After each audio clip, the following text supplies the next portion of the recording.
Waajjirri pilaanii fi misoomaa bulchiinsa magaalaa Adaamaa akkaataa pilaanii magaalichaa hojiirra oolchuun danda'amu irratti qaamolee qooda fudhattootaaf leenjii hubannoo cimsuu kenne. Itti gaafataman waajjira pilaanii fi misooma bulchiinsa magaalaa Adaamaa obbo Addunyaa Badhaadhaa ergaa dabarsaniin leenjiin kun dandeettii humna raawwachiisummaa hojiirra oolmaa dambii fi labsii pilaanii magaalaa akkasumas karoora imala badhaadhinaa bara 2013 kaasee haga bara 2017 hojjetamaa turanii fi qophii karoora hojii bara 2018 haga bara 2022tti jiru irratti milkaa'ina hojiif ogeessotaa fi hooggansa sadarkaa magaalaa hanga aanaa jiraniif leenjii kenname ta'uu himan. Guyyaa har'aa kana leenjii mata duree lama irratti kennine.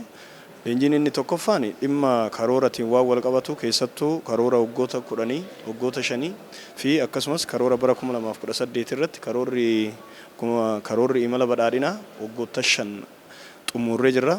Kan marsaa lammaffaa bara 2018 hanga 22 tti kennamu irratti hubannoo uumuudha. Karoora imala badhaadhinaa marsaa lammaffaa jalqabne kana bara 2018 hanga 22 tti hojjennu kana keessatti karoora ga'umsa qabu seektaroonni hojjettoonni sadarkaadhaan jiran seektaroonni mootummaa sadarkaadhaan jiran karoora kana karaa ga'umsa qabuun akka hubatanii fi hojiirras akka oolchan leenjii kan kennine ta'uudha. Inni lammaffaan dhimma pilaanii magaalaatiin waan wal qabatu irratti hojiirra oolmaa pilaanii magaalaatiin leenjiin hubannoo uumuu seektaroota mootummaa akka magaalattii fi akka kutaa magaalaa hanga aanaatti jiraniif leenjii kana kenninee jirra. Keessattuu pilaanii jechuun maal jechuudha waan jedhu kana pilaanii jechuun seera akka ta'e seera immoo bulchiinsa sirna magaalaa keenya ittiin egeree magaalaa keenya ittiin murteessinu waan ta'eef pilaaniidhaan magaala bulchina. Gaafa pilaaniidhaan magaala bulchinu keessattuu jalqaba irratti hojii lafaa fi lafaan wal qabatu keessattuu alseerummaa lafaa qisaasama lafaa hambisuudhaaf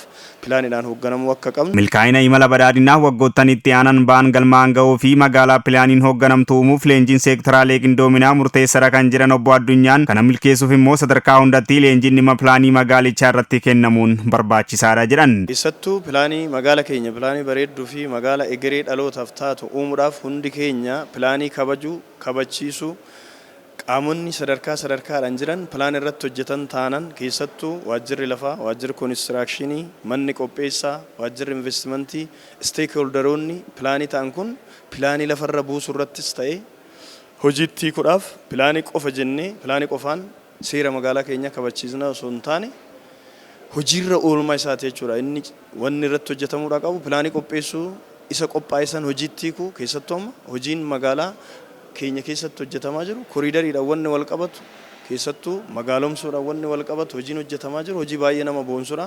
Kun immoo maalirraa kan ka'e qindoomina qaamota sadarkaadhaan jiruu fi hooggansi olaanaan magaalaaf xiyyeeffannoo kenne jiruuf jireenya uummata magaalaa kanaaf fooyyessuudhaaf hojiin bal'aan akka magaalaa keenya keessatti kan hojjetamaa jiran ta'uudha jechuudha. Keessattuu koriidarii amma jalqabne kana magaalaa keenya keessatti waggaa tokkoon booda pilaanii keenya amma hojjetamaa jiru LDP jennu arbaan dizaayinii jennu kana lafa gaafa buusne magaalli tun egereen ishii magaala bareedduu fi uummataaf mijattuu taate waan taateef keessattuu magaalli Adaamaa magaala baay'ee fedhiin gurguddaan irra jiruu fi magaala shaggaritti taante magaalli akka naannoo keenyatti jirtu magaala Adaamaati. Magaala tana immoo xiyyeeffannoodhaan hundi namaa tumsinee gaafa hojjenne magaala teenya fooyyoftuu kan taasisnuu fi jireenya uummataatiifis mijoftuu kan taatu uumuu dandeenya jechuudha. Ganticha irratti kan argaman itti gaafataman waajjira kantiibaa bulchiinsa magaalaa Adaamaa Obbo Bariisoo Doorii magaalaa jiruu fi jireenyi ishii uummata mijataa ta'ee fi imala badhaadhinaa milkeessuu danda'amu uumuuf pilaaniin murteessaadha jedhan. Pilaaniin kun akaakuu baay'ee qaba. Karoorri baay'ee murteessaadha. Foorzaat matar baay'ee barbaachisaadha. Yoo har'a karoorfanne boru waan hojjennu beeknaa jechuudha. Karoorsuuf dursa xiinxalli gahaan ni barbaachisa. Maaltu nurraa eegamaa? Rakkoon jiru maalidhaa? Probleemii identify goonee rakkoon jiru maalidhaa? Bara darbe maal raawwannee? Maal immoo raawwachuu qabnu hafnee akkamittiin nu jalaa hafee? Carraa maalii qabna turre isa sanatti fayyadamnee irra moo miti? Fuuldurri keenya immoo maalidha wanni nuti carraa qabnu? Sodaan jirus maalidha?